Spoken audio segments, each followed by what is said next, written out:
ہوگا، ناجائز پیدا ہوگا۔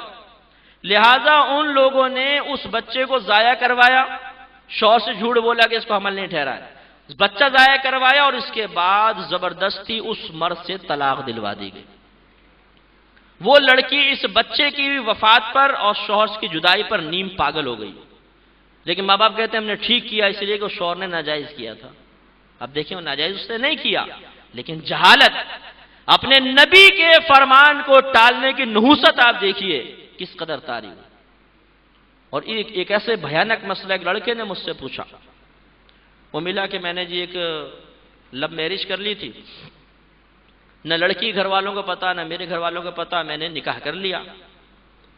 اب وہ لڑکی کے خاندان والے بڑے خطرناک لوگ ہیں، اسلحہ وغیرہ بہت چلاتے ہیں، تو لڑکا کہنے لگا کہ وہ لڑکی کے خاندان والوں کو پتہ چلا تو یعنی شادی ہو گئی، سب کچھ ہو گیا، لڑکی اپنے گھر میں ہے کہ میں موقع مناسب دیکھوں گا پھر کوئی ہم کہیں نکل جائیں گے، تو گھر والوں نے اس لڑکی کی کہیں شادی طے کر دی۔ اب اس نے اس کو فون کیا کہ تم کر کیا رہے ہو، یہاں پہ تو میری شادی طے ہو رہی ہے۔ اس نے کہا میں کیا کر سکتا ہوں، اگر میں کروں گا تو تیرے خاندان والے تو مجھے مار دیں گے، تو بس چپ رہنا، میرا نام لے لینا، تجھے خدا کا واسطہ۔ اس لڑکی کی دوسرے گھر میں شادی ہو گئی اور وہ رخصت ہو کے چلی گئی۔ اب یہ قاعدہ ہے، قانون ہے کہ جب ایک شخص کی منقوحہ ہوگی اس کا نکاح دوسرے سے ہو ہی نہیں سکتا، اگر ایجاب و قبول ہو بھی گیا تو باطل۔ اب وہ لڑکی دوسرے گھر میں گئی، جتنی قربت ہوتی رہے گی سب زنا خالص، جتنے بچے پیدا ہوتے رہیں گے سب حرام۔ اور وہ نوجوان مجھے کہہ رہا ہے مجھے بتائیے میں کیا کروں۔ ارے کیا کریں مجنوں بھائی، تمہیں کیا ضرورت تھی غلط قدم اٹھانے کی؟ یہاں بھی بہت سارے ایسے مجنوں اور فرہاد بیٹھے ہوں گے جو اسی قسم کے جھوٹے وعدے کر کے لڑکیوں کو اپنی طرف مائل کر رہے ہوں گے۔ اس شیطانی چکر سے باہر نکل جائیں، اسی میں آپ کے لیے عافیت ہے۔ بہت خطرناک چکر ہوتا ہے، اس میں دل آزاری کے بغیر تو آدمی ایک اسٹیپ آگے نہیں بڑھ سکتا۔ سب سے بڑی بات تو یہ ہے اپنے خاندان والوں کی دل آزاری، اور اس کے بعد جو فتنے فساد ہوتے ہیں جو ہم طریقہ اختیار کر رہے ہیں اس کی بات کر رہا ہوں۔ ورنہ کسی پہ نگاہ پڑی کوئی لڑکی اگر پسند آ جائے، دل کا میلان ہو جائے تو یہ تو منع نہیں ہے، لیکن اس کے لیے جائز طریقہ اختیار کرے کہ اپنے ماں باپ کو آپ بھیجیں، اور جو جائز طریقہ ہے ٹھیک ہے، اگر لڑکی وہ مانتے ہیں ٹھیک، نہیں مانتے تو ختم۔ صبر کرے انسان، حتیٰ کہ نبی کریم کا فرمان ہے کہ جسے کسی سے عشق ہو جائے اور وہ اس کو چھپائے اور اس پہ صبر کرے اور اسی حالت میں اس کا انتقال ہو جائے تو اللہ تعالیٰ اسے مرتبہ شہادت عطا فرمائے گا۔ لیکن ہمارے ہاں تو چیٹنگ ہو رہی ہے صاحب، اور یہ میسیج فری کیا ہو گئے ہیں، 12 بجے سے جو نوجوان موبائل لے کے بیٹھتا ہے تو فجر کی اذان پہ کہتا ہے آج بڑی جلدی اذان دے دی مؤذن صاحب نے، ساری رات باتیں ہوتی رہتی ہیں، اور پھر اس قسم کے حرام کام سامنے آتے ہیں۔ یہ سب علم دین کی کمی کی بنا پر ہے۔ یہ میں چند آپ کی خدمت میں عرض کر رہا ہوں، تو سوچئے کہ اگر ہم اپنے نبی کے فرمان کو معمولی سمجھ کر چھوڑیں گے تو آج تو ہم دوسروں کے واقعات سن رہے ہیں، خدا نہ کرے یہ مصیبتیں ہمارے گھر کی طرف بھی متوجہ ہو سکتی ہیں۔ اس لیے اپنے نبی کے احکام کو اہمیت دیجیے، قرآن کو ترجمہ تفسیر کے ساتھ پڑھیں، ایک ایک آیت پر غور و تفکر کر کے اپنا عملی محاسبہ ہونا چاہیے، تب ہماری آخرت انشاءاللہ بہترین بنے گی اور اللہ تعالیٰ کی بارگاہ سے انشاءاللہ کامیابی ضرور حاصل ہو جائے گی۔ ہمارے جو اکابرین ہیں، جیسے یہ محفل ہے سیدنا غوث اعظم رضی اللہ تعالی عنہ کے لیے قائم کی گئی، ہمارے اکابرین نے ایسے ہی مقام و مرتبہ حاصل نہیں کر لیا ہے، انہوں نے اطاعت رسول سے یہ مقام اور مرتبہ حاصل کیا ہے۔ کوئی آپ کو ولی ایسا نظر نہیں آئے گا جس نے اپنے نبی کی نافرمانی کی ہو۔ یہ شرعی مسئلہ یاد رکھیے گا، النبراس میں واضح طور پہ لکھا ہے کہ اگر کوئی اللہ کا ولی جان بوجھ کر گناہ کبیرہ کر لے یا گناہ صغیرہ بار بار کرے تو وہ درجہ ولایت سے معزول ہو جاتا ہے، اس کی ولایت سلب ہو جاتی ہے۔ گناہ اور ولایت ایک جگہ نہیں رک سکتی، سلب ہو جائے گی ولایت۔ معلوم یہ ہوا کہ جتنے اللہ کے ولی گزرے ہیں وہ ہر صغیرہ کبیرہ گناہ سے بچتے تھے۔ صغیرہ گناہ کا صدور ہو سکتا ہے لیکن اس پہ کبھی اس کو استقامت نہیں ملے گی، فوراً اللہ کی طرف سے تنبیہ ہو جائے گی، اس کو توبہ کا موقع مل جائے گا۔ ہم اکابرین کا نام ضرور لیتے ہیں، ان کے نام کے نعرے لگاتے ہیں، اور نیاز تو ہمیں بہت ہی اچھی لگتی ہے۔ جب بریانی کی دیگ کھلتی ہے اور خوشبو پھیلتی ہے، ہم کہتے ہیں غوث پاک کو اللہ تعالیٰ درجات کی بلندی عطا فرمائے، ماشاءاللہ دنیا سے پردہ فرما گئے، قیامت تک لوگوں کو پال رہے ہیں، کھلا رہے ہیں، پلا رہے ہیں، اچھی بات ہے، واقعی بزرگوں کا فیض ہے۔ ہم تو لیتے ہیں اللہ کی بارگاہ سے، لیکن ہمارا ایمان اور عقیدہ ہے کہ اللہ تبارک و تعالیٰ کی عادت کریمہ ہے کہ بغیر وسیلے کے نہیں عطا فرماتا۔ اسی لیے میں اکثر چیلنج کرتا ہوں، کوئی ایک چیز مجھے ایسی بتا دیں جو بغیر وسیلے کے آپ کو حاصل ہوئی ہو، دنیاوی یا اخروی، کوئی ایک بتا دیں، نہیں ملے گی۔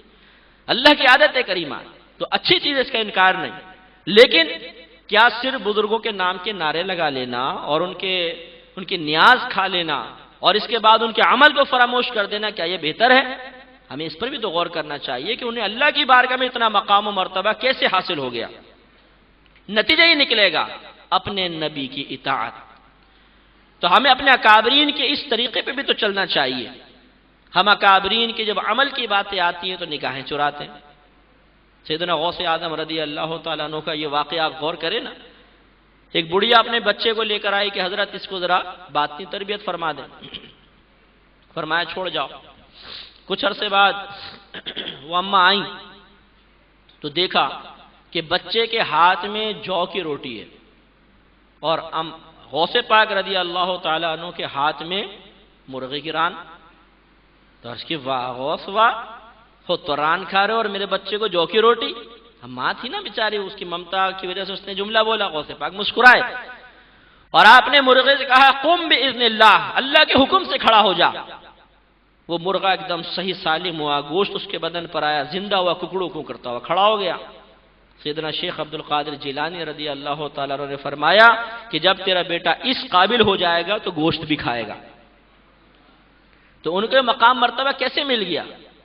اپنے نفس کی خواہشات پوری کر کے، دنیا میں نبی کریم کے احکام کو فراموش کر کے، آسائش و آرام حاصل کر کے نہیں، انہوں نے نبی کی اطاعت میں رات دن ایک کر دیا، تب ان کو یہ مقام اور مرتبہ حاصل ہوا۔ اور اسی مقام و مرتبہ کی اور اطاعت کی برکت ہے کہ جب ایک دفعہ شیطان نے آپ کو بہکانا چاہا کہ آپ عبادت کر رہے ہیں، ایک نور نظر آیا، نور میں سے آواز آئی کہ اے شیخ عبد القادر جیلانی، ہم تیری عبادت و اطاعت سے بہت خوش ہیں، جا اب ہم نے تجھ پر نماز کو معاف کیا۔ تو آپ نے دل میں سوچا کہ جب میرے نانا جان سید الانبیاء محمد مصطفیٰ صلی اللہ علیہ وسلم پر نماز معاف نہیں ہوئی تو مجھ پہ کیسے ہو سکتی ہے؟ تو آپ نے فرمایا لا حول ولا قوت الا باللہ۔ تو وہ نور ایک دم اندھیرے میں بدل گیا اور دھڑام سے شیطان سامنے گرا۔ وہ شیطان تھا، اور یہ مشہور واقعہ ہے کہ پھر شیطان نے کہا کہ اے شیخ عبد القادر، آج تیرے علم نے تجھے بچا لیا۔ تو آپ نے فرمایا میرے علم نے نہیں بلکہ میرے اللہ کے فضل نے مجھے بچا لیا۔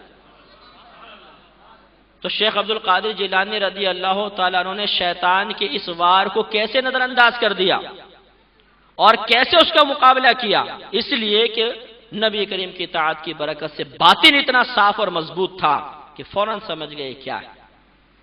ہماری حالت وہ ہے جو جنید بغدادی کے ایک مرید کی حالت تھی کہ آپ کی صحبت میں آتا رہا پھر غائب ہو گیا۔ تو جنید بغدادی رحمت اللہ علیہ نے پوچھا بھئی وہ میرا مرید تھا کہاں گیا؟ لوگوں نے کہا حضرت وہ تو کامل ہو گیا ہے۔ وہ کہتا ہے میں کامل ہو گیا ہوں۔ بھئی وہ کیسے؟ کہنے لگے وہ کہتا ہے کہ روزانہ رات کو فرشتے میرے پاس آتے ہیں اور مجھے جنت کی سیر کرواتے ہیں۔ اچھا، آپ نے باطن میں جھانکا، ساری چیزیں منکشف ہو گئی۔ فرمایا اس سے جا کر کہنا کہ آج رات جب تیرے پاس فرشتے آئیں اور تجھے جنت میں لے جائیں تو لا حول ولا قوت الا باللہ پڑھ دینا۔ لوگوں نے پیغام دیا، وہ نوجوان سویا، واقعی رات میں فرشتے آئے، اس کو لے گئے، جنت کی سیر شروع ہوئی۔ اب یہ بھی حضرت کا فیض تھا کہ خواب میں یاد آ رہا ہے کہ حضرت نے اسے پیغام بھجوایا تھا۔ اس نے پڑھا لا حول ولا قوت الا باللہ، دھڑام کی آواز آئی، آنکھ کھلی تو دیکھا کچرے کے ڈھیر پہ پڑا ہوا ہے۔ اٹھا، صبح حضرت کے قدموں میں گر گیا، حضرت میں بڑی معذرت چاہتا ہوں، یہ کیا مسئلہ تھا مجھے سمجھائیے۔ تو آپ نے فرمایا کہ نادان، شیطان نے تجھے میری صحبت سے روکنے کے لیے یہ شعبدہ بازی اختیار کی تھی۔ یہ فرشتے نہیں تھے بلکہ شیطان اور اس کے چیلے تھے جو تجھے مصنوعی جنت میں لے جاتے تھے تاکہ تو میری صحبت سے محروم ہو جائے، اور اگر تو میرے پاس نہ آتا تو یہ تجھے کفر میں مبتلا کر دیتے۔ تو اس لیے الحمدللہ بزرگوں کا دامن تھامنا اور پھر علم دین کا حصول یہ بہت ہی ضروری ہے۔ اللہ تبارک و تعالی سے دعا ہے کہ رب کریم ہمیں رسم سے نکل کر حقیقت تک پہنچنے کی توفیق عطا فرمائے۔ وآخر دعوانا ان الحمد